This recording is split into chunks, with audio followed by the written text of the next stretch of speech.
Bienvenue dans cette nouvelle vidéo où nous allons parler de la question du sens. Cette recherche du sens est probablement une question à laquelle on ne peut pas échapper lorsqu'on a perdu un proche, particulièrement lorsque c'est une mort qui n'était pas attendue ou qu'on pouvait prévoir. Je vais aborder cette question du sens sous 3 aspects aujourd'hui et j'espère vous donner quelques éclairages sur cette question et des éléments aussi de réponse et de soulagement à cette question presque existentielle et identitaire aussi qui peut arriver de quel sens donner à ce qui m'arrive et quel sens donner aussi à la suite de ma vie. La première acception, définition du mot sens, bien généralement qu'on a en tête quand on entend ce terme, c'est celle de la signification.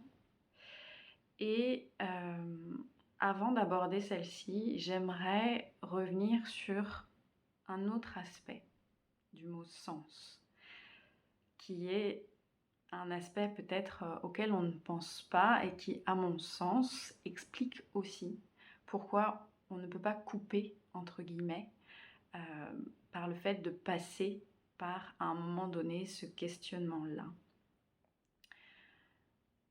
Je vous invite à vous représenter votre vie comme un chemin qui trace une route devant vous. Il y a cette direction qui est donnée par ce chemin, par ce tracé.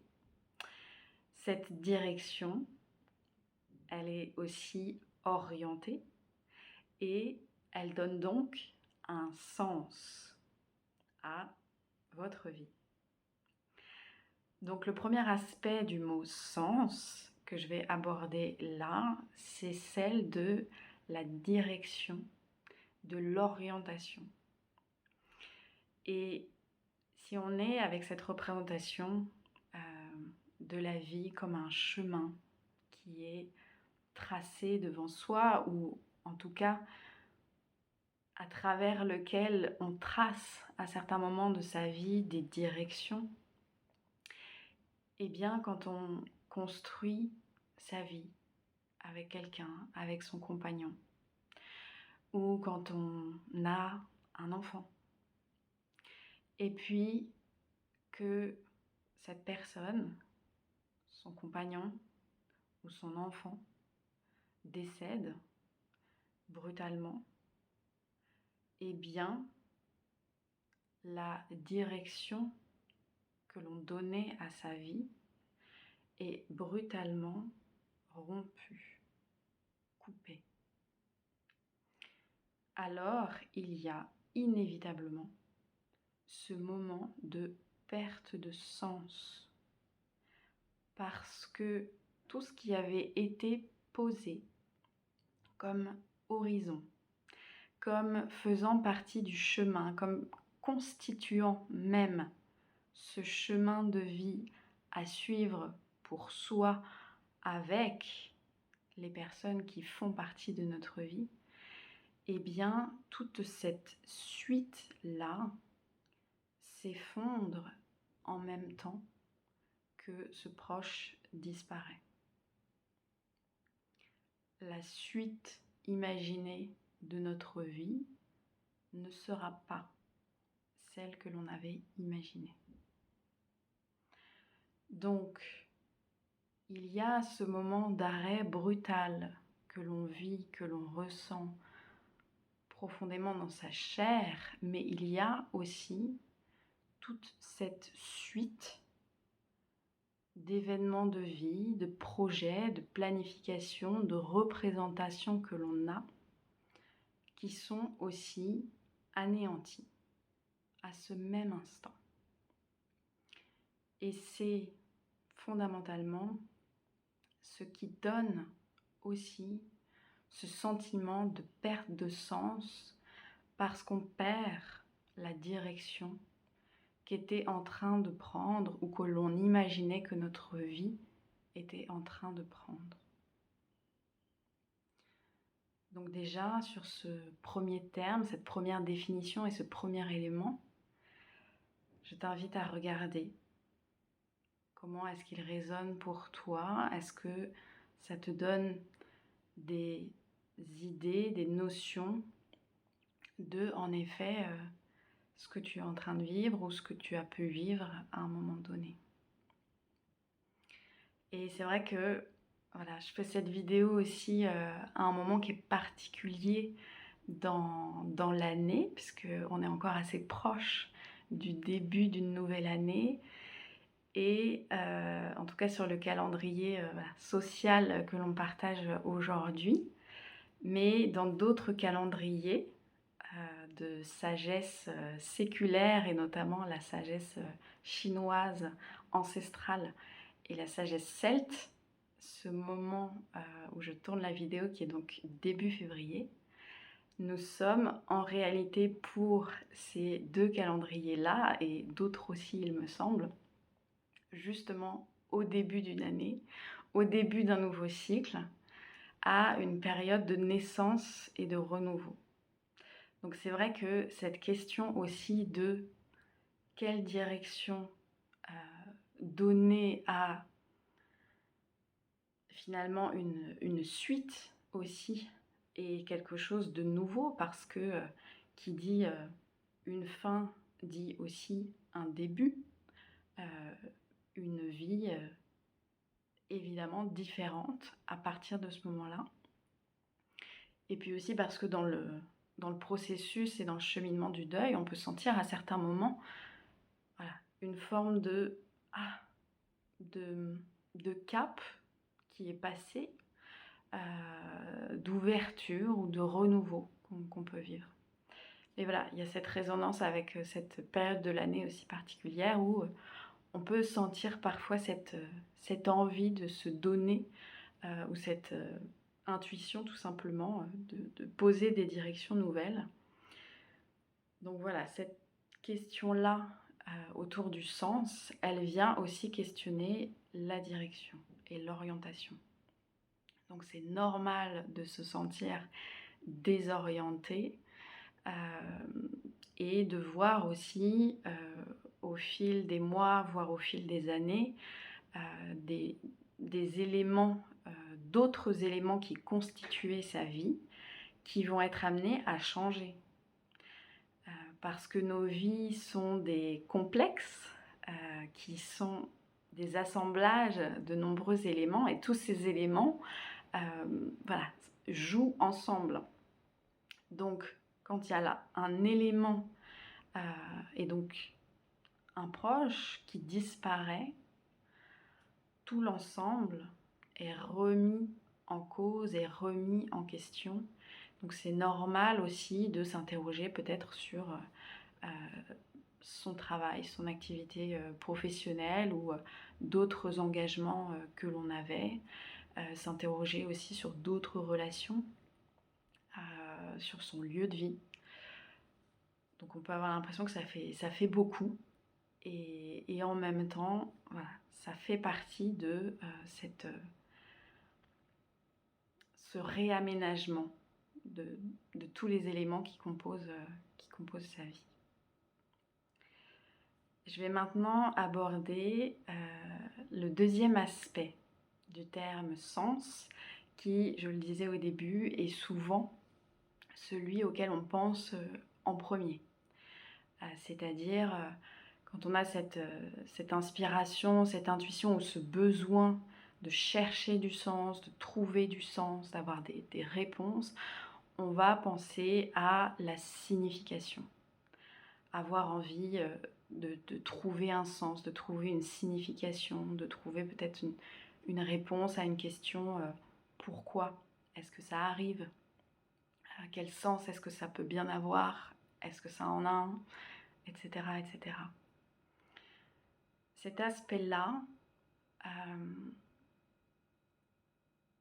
bien que ce soit le premier auquel on pense, je crois que bien souvent, c'est peut-être le dernier qui peut en réalité nous apporter un élément de résolution, un élément de solution ou de soulagement.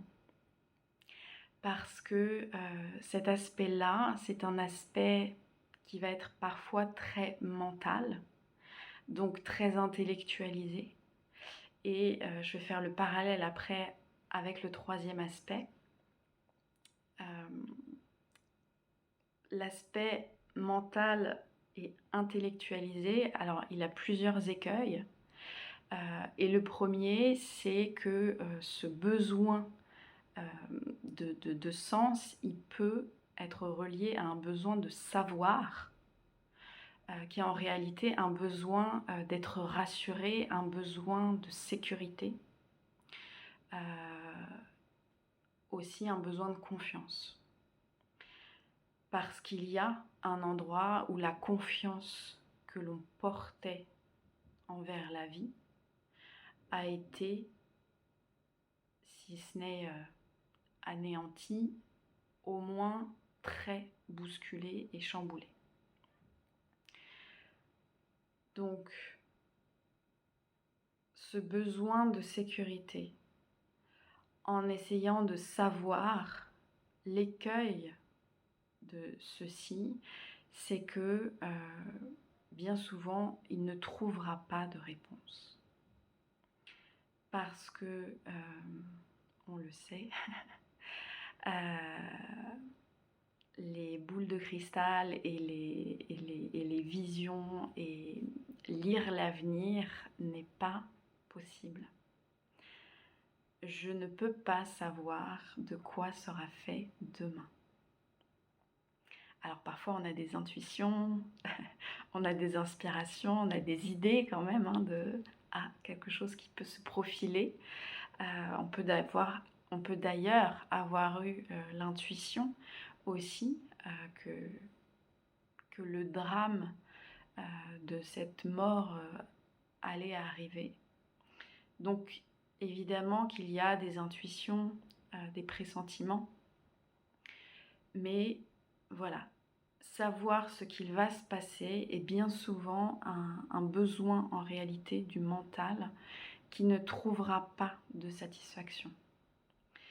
Donc il est révélateur d'un besoin de se sentir en sécurité et donc bien souvent un besoin de venir conforter et reconstituer aussi une assise de sécurité et de confiance. Et de confiance en la vie, qui va aussi passer par la confiance en soi qui portons cette vie. C'est peut-être un thème que j'aborderai plus tard. Si c'est un thème aussi qui vous intéresse, n'hésitez pas à me le faire savoir. Maintenant, quand cet aspect mental, et je ne dis pas que ce n'est qu'un écueil, je crois réellement que parfois le sens et la signification peuvent venir se poser, voire s'imposer et aussi amener une forme de résolution et de soulagement. Je l'ai déjà vu et vécu et accompagné aussi pour d'autres, notamment des moments où la résolution s'est faite avec une dissolution du sentiment de culpabilité parce que le sens venait se poser. Donc ça existe, mais simplement il me semble que un pont pour arriver à cet endroit-là, c'est justement le troisième aspect du terme sens. Et je pense qu'il n'est pas assez investi et qui parfois à se rendre compte que c'est peut-être un endroit où je ne suis pas exactement allée chercher. Donc sans plus attendre, ce troisième aspect-là du mot sens, c'est la sensation. il y a parfois, quand on ressent ce besoin de trouver du sens, ce n'est pas forcément le sens signification, un sens mental, ça peut être une intuition aussi à retrouver une connexion avec ses sensations corporelles et à travers les sensations corporelles aussi une connexion avec ses émotions et des émotions souvent profondes et des émotions souvent anesthésiées. Pour l'expliquer, je vais redonner brièvement le fonctionnement de l'humain quand il est face à un événement de sa vie qui est bien trop violent, brutal et douloureux pour être expérimenté pleinement. C'est le cas de tout ce qu'on nomme traumatisme et la mort d'un proche, même si on peut savoir être au courant que ça va arriver, lorsqu'elle arrive, et particulièrement si elle est brutale et avec des aspects en plus traumatiques, je parle ici de deuil dans des accidents, par suicide et d'autres, de longues maladies, etc. Ou aussi brutale et inattendue. En tout cas, voilà, il y a cette quantité de douleur et de souffrance qui est telle que l'organisme va se mettre en protection. Et pour faire ça, le cerveau a cette fonction de disjoncter. Donc il va y avoir ce qu'on appelle et ce qu'on ressent ce moment de sidération, c'est-à-dire de stop complet, là l'impossibilité à vivre dans l'instant ce qui est en train de se passer et donc de recevoir l'information, une sidération face à cette violence-là. Et ensuite, avec cette disjonction du cerveau, parce que c'est trop douloureux et trop violent, ce qu'on appelle une dissociation. Et donc, pour me protéger de ce tel niveau de souffrance qui, physiologiquement, met en danger le corps, parce qu'un tel niveau de stress pourrait engendrer physiologiquement des sécrétions de substances qui deviennent toxiques et létales pour le corps, alors le cerveau disjoncte pour s'anesthésier. Ça va créer cette dissociation et ce qu'on va pouvoir vivre et ressentir comme un sentiment d'étrangeté complet à soi-même, au présent, à ce qui se passe, l'impression de ne pas être là, de ne pas être présent, de ne pas reconnaître la réalité, de ne pas se reconnaître soi, ou d'être complètement à côté de tout, de ses pompes, et aussi cette grande stupeur par moment de se dire quand même là je devrais peut-être être triste, je devrais peut-être pleurer, et non, il y a une anesthésie émotionnelle. Quand c'est le cas, et en fait ça l'est, on passe tous et toutes par ce moment-là qui va durer plus ou moins longtemps, il y a une certaine, on va dire, quantité justement de douleur, de souffrance et d'émotion qui est comme mis sous le tapis, mis au fond d'un tiroir et fermé à double tour. Et ce qui va se passer, et c'est ce qu'on va vivre en fait alors souvent la première, voire les premières années du deuil, et puis ensuite ça évolue, ça change un petit peu, mais au moins dans les premiers mois c'est vraiment de cet ordre-là. on va fluctuer en fait entre cet état-là et un état où d'un coup, il y a là l'émotion qui émerge et qui dépasse tout. Et en fait, elle est de l'ordre de cette violence et de cette souffrance insoutenable. Et en même temps, si ce moment-là arrive où je peux en ressentir un petit peu quelque chose, un petit peu qui paraît déjà trop, mais je peux quand même déjà en ressentir un petit peu quelque chose, eh bien ça va être comme le mécanisme de digestion pour la nourriture. Je vais participer à digérer ce vécu, à digérer cette émotion, à digérer cette expérience. Et pour la digérer, c'est comme ça qu'on fonctionne. Il va falloir que je la ressente. Il va falloir que cette émotion, ce ressenti me traverse. Et donc, avec la quantité inouïe de souffrance qu'on va vivre autour de cet événement-là et autour de cette mort, autour de ce décès et de toutes ces conséquences dans notre vie, eh bien, voilà, il y a plein de ces émotions dans ce grand magma qu'on va mettre dans des petits coins à des moments. Et les moments où ils vont ressortir, c'est aussi des moments où l'organisme va sentir qu'on est prêt. On est prêt à encaisser, entre guillemets. On est prêt donc à se laisser traverser par cette douleur ou par cette tristesse ou par cette colère ou voilà, par cette émotion-là. Donc le bon signe quand ça sort et quand ça nous traverse, c'est qu'à un endroit, l'organisme considère qu'on est prêt.